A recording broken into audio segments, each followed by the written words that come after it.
വിശുദ്ധ പൗലോസ്ലിഹ തെസ്സലോനിക്കക്കാർക്ക് എഴുതിയ രണ്ടാം ലേഖനത്തിൽ നിന്നുള്ള വായന. 1-ാം അധ്യായം. അഭിവാദനം.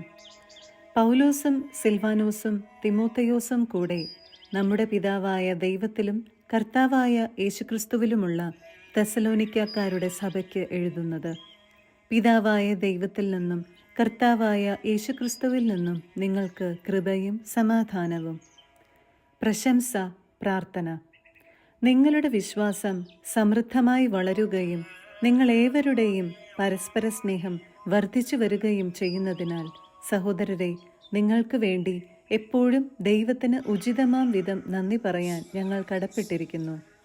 അതിനാൽ നിങ്ങൾ ഇപ്പോൾ സഹിച്ചുകൊണ്ടിരിക്കുന്ന എല്ലാ പീഡകളിലും ദുരിതങ്ങളിലും നിങ്ങൾ പ്രകടിപ്പിക്കുന്ന സ്ഥൈര്യത്തെയും വിശ്വാസത്തെയും കുറിച്ച് ദൈവത്തിൻ്റെ സഭകളിൽ വച്ച് ഞങ്ങൾ തന്നെ അഭിമാനിക്കാറുണ്ട്.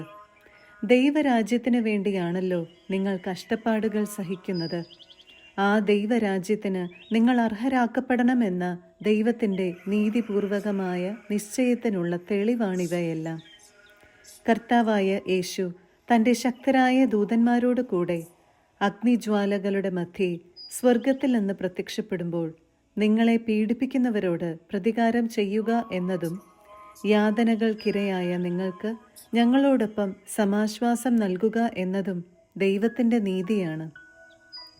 അപ്പോൾ അവൻ ദൈവത്തെക്കുറിച്ച് അജ്ഞത പുലർത്തുന്നവർക്കും നമ്മുടെ കർത്താവായ യേശുക്രിസ്തുവിൻ്റെ സുവിശേഷം അനുസരിക്കാത്തവർക്കും എതിരായി പ്രതികാരം ചെയ്യും.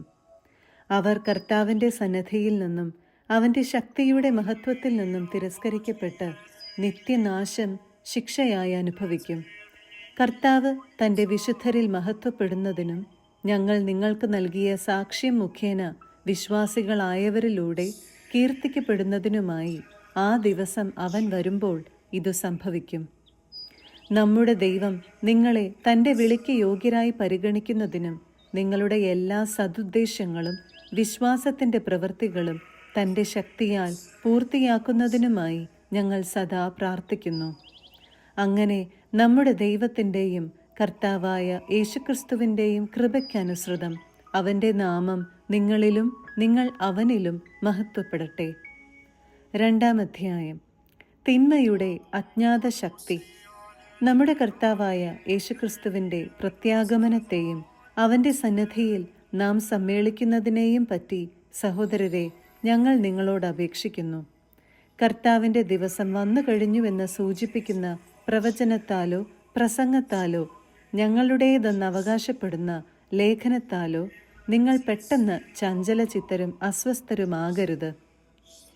ആരും നിങ്ങളെ ഒരു വിധത്തിലും വഞ്ചിക്കാതിരിക്കട്ടെ.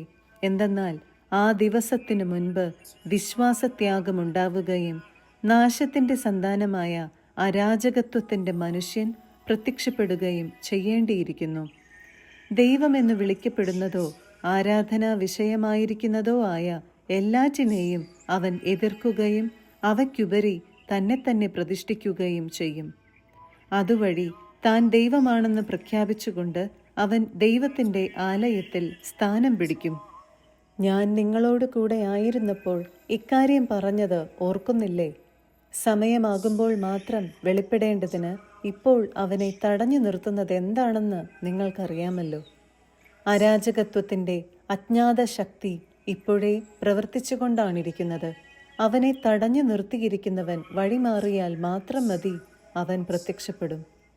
കർത്താവായ യേശു തൻ്റെ വായിൽ നിന്നുള്ള നിശ്വാസം കൊണ്ട് അവനെ സംഹരിക്കുകയും തൻ്റെ പ്രത്യാഗമനത്തിൻ്റെ പ്രഭാപൂരത്താൽ അവനെ നാമാവശേഷമാക്കുകയും ചെയ്യും. സാത്താൻ്റെ പ്രവർത്തനത്താൽ നിയമനിഷേധിയുടെ ആഗമനം എല്ലാ ശക്തികളോടും വ്യാജമായ അടയാളങ്ങളോടും അത്ഭുതങ്ങളോടും സത്യത്തെ സ്നേഹിക്കാനും അങ്ങനെ രക്ഷ പ്രാപിക്കാനും വിമുഖത കാണിക്കുകയാൽ നശിച്ചു പോകുന്നവരെ വഞ്ചിക്കുന്ന അനീതികളോടും കൂടെ ആയിരിക്കും. അതിനാൽ വ്യാജമായതിനെ വിശ്വസിക്കാൻ പ്രേരിപ്പിക്കുന്ന ഒരു മിഥ്യാബോധം ദൈവം അവരിൽ ഉണർത്തും. തൽഫലമായി സത്യത്തിൽ വിശ്വസിക്കാതെ അനീതിയിൽ ആഹ്ലാദിച്ചവരെല്ലാം ശിക്ഷയ്ക്ക് വിധിക്കപ്പെടും. സ്ഥിരതയോടെ നിൽക്കുക. എന്നാൽ കർത്താവിൻ്റെ വാത്സല്യഭാജനങ്ങളായ സഹോദരരെ, ആത്മാവ് മുഖേനയുള്ള വിശുദ്ധീകരണത്താലും സത്യത്തിലുള്ള വിശ്വാസത്താലും രക്ഷയ്ക്കുള്ള ആദ്യ ഫലമായി നിങ്ങളെ ദൈവം തിരഞ്ഞെടുത്തിരിക്കുന്നു. ആകയാൽ നിങ്ങൾക്ക് വേണ്ടി എപ്പോഴും ദൈവത്തിന് കൃതജ്ഞതയർപ്പിക്കാൻ ഞങ്ങൾ കടപ്പെട്ടിരിക്കുന്നു. നമ്മുടെ കർത്താവായ യേശുക്രിസ്തുവിൻ്റെ മഹത്വം നിങ്ങൾക്ക് ലഭിക്കുന്നതിനു വേണ്ടി ഞങ്ങളുടെ സുവിശേഷത്തിലൂടെ അവിടുന്ന് നിങ്ങളെ വിളിച്ചു.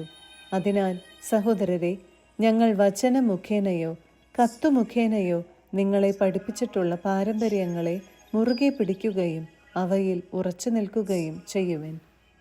നമ്മുടെ കർത്താവായ യേശുക്രിസ്തുവും നമ്മെ സ്നേഹിക്കുകയും നമുക്ക് തൻ്റെ കൃപയിലൂടെ നിത്യമായ ആശ്വാസവും നല്ല പ്രത്യാശയും നൽകുകയും ചെയ്ത നമ്മുടെ പിതാവായ ദൈവവും നിങ്ങളുടെ ഹൃദയങ്ങളെ ആശ്വസിപ്പിക്കുകയും എല്ലാ സൽപ്രവൃത്തികളിലും സദ്വചനങ്ങളിലും നിങ്ങളെ ശക്തിപ്പെടുത്തുകയും ചെയ്യട്ടെ.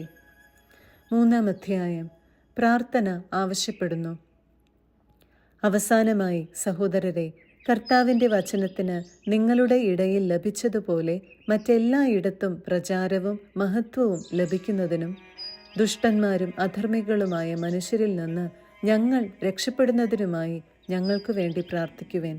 കാരണം വിശ്വാസം എല്ലാവർക്കുമില്ല, എന്നാൽ കർത്താവ് വിശ്വസ്തനാണ്. അവിടുന്ന് നിങ്ങളെ ശക്തിപ്പെടുത്തുകയും ദുഷ്ടനിൽ നിന്ന് കാത്തുകൊള്ളുകയും ചെയ്യും. നിങ്ങളെ സംബന്ധിച്ചാകട്ടെ, ഞങ്ങൾ കൽപ്പിക്കുന്ന കാര്യങ്ങൾ നിങ്ങൾ നിവർത്തിച്ചുകൊണ്ടിരിക്കുന്നുവെന്നും ഇനിയും നിവർത്തിക്കുമെന്നും കർത്താവിൽ ഞങ്ങൾക്ക് ദൃഢമായ വിശ്വാസമുണ്ട്. ദൈവത്തിൻ്റെ സ്നേഹത്തിലേക്കും ക്രിസ്തു നൽകുന്ന സ്ഥൈര്യത്തിലേക്കും കർത്താവ് നിങ്ങളുടെ ഹൃദയങ്ങളെ നയിക്കട്ടെ. അധ്വാനശീലരാവുക. അലസതയിലും ഞങ്ങളിൽ നിന്ന് സ്വീകരിച്ച പാരമ്പര്യത്തിനിണങ്ങാത്ത രീതിയിലും ജീവിക്കുന്ന ഏതൊരു സഹോദരനിലും നിന്ന് ഒഴിഞ്ഞു നിൽക്കണമെന്ന് സഹോദരരെ, കർത്താവിൻ്റെ നാമത്തിൽ ഞങ്ങൾ നിങ്ങളോട് കൽപ്പിക്കുന്നു. എങ്ങനെയാണ് ഞങ്ങളെ അനുകരിക്കേണ്ടതെന്ന് നിങ്ങൾക്ക് തന്നെ അറിയാമല്ലോ. നിങ്ങളുടെ കൂടെ ആയിരുന്നപ്പോൾ ഞങ്ങൾ അലസരായിരുന്നില്ല. ആരിലും നിന്ന് ഞങ്ങൾ അപ്പം ദാനമായി വാങ്ങി ഭക്ഷിച്ചിട്ടില്ല. ആർക്കും ഭാരമാകാതിരിക്കാൻ വേണ്ടി ഞങ്ങൾ രാപ്പകൽ കഷ്ടപ്പെട്ട് കഠിന അധ്വാനം ചെയ്തു. ഞങ്ങൾക്ക് അവകാശമില്ലാഞ്ഞിട്ടല്ല, അനുകരണാർഹമായ ഒരു മാതൃക നിങ്ങൾക്ക് നൽകാനാണ് ഇങ്ങനെ ചെയ്തത്. ഞങ്ങൾ നിങ്ങളുടെ കൂടെ ആയിരുന്നപ്പോൾ തന്നെ നിങ്ങൾക്ക് ഒരു കൽപ്പന നൽകി: അധ്വാനിക്കാത്തവൻ ഭക്ഷിക്കാതിരിക്കട്ടെ. എല്ലാ കാര്യങ്ങളിലും ഇടപെടുകയും എന്നാൽ ഒരു പ്രവൃത്തിയും ചെയ്യാതെ അലസരായി കഴിയുകയും ചെയ്യുന്ന ചിലർ നിങ്ങളുടെ ഇടയിലുണ്ടെന്ന് ഞങ്ങൾ കേൾക്കുന്നു. അത്തരം ആളുകളോട് കർത്താവായ യേശുവിൽ ഞങ്ങൾ കൽപ്പിക്കുകയും ഉദ്ബോധിപ്പിക്കുകയും ചെയ്യുന്നു. അവർ ശാന്തരായി ജോലി ചെയ്ത് അപ്പം ഭക്ഷിക്കട്ടെ. സഹോദരരെ, നന്മ പ്രവർത്തിക്കുന്നതിൽ നിങ്ങൾ നിരുത്സാഹരാകരുത്. ഈ കത്തിൽ ഞങ്ങൾ പറയുന്ന കാര്യങ്ങൾ ആരെങ്കിലും അനുസരിക്കുന്നില്ലെങ്കിൽ അവനെ പ്രത്യേകം ശ്രദ്ധിക്കുക. അവൻ ലജ്ജിക്കേണ്ടതിന് അവനുമായി ഇടപെടാതിരിക്കുക. അവനെ ഒരു ശത്രുവായി പരിഗണിക്കരുത്, മറിച്ച് ഒരു സഹോദരനെ എന്ന പോലെ ഉപദേശിക്കുകയാണ് വേണ്ടത്. സമാധാനത്തിൻ്റെ കർത്താവ് തന്നെ നിങ്ങൾക്ക് എക്കാലത്തും എല്ലാ വിധത്തിലും സമാധാനം നൽകട്ടെ. കർത്താവ് നിങ്ങളെല്ലാവരോടും കൂടെ ഉണ്ടായിരിക്കട്ടെ. ഈ അഭിവാദനം പൗലോസായ ഞാൻ എൻ്റെ കൈകൊണ്ട് തന്നെ എഴുതുന്നതാണ്. എല്ലാ കത്തുകളിലും ഇത് എൻ്റെ അടയാളമാണ്. നമ്മുടെ കർത്താവായ യേശുക്രിസ്തുവിൻ്റെ കൃപ നിങ്ങളെല്ലാവരോടും കൂടെ ഉണ്ടായിരിക്കട്ടെ.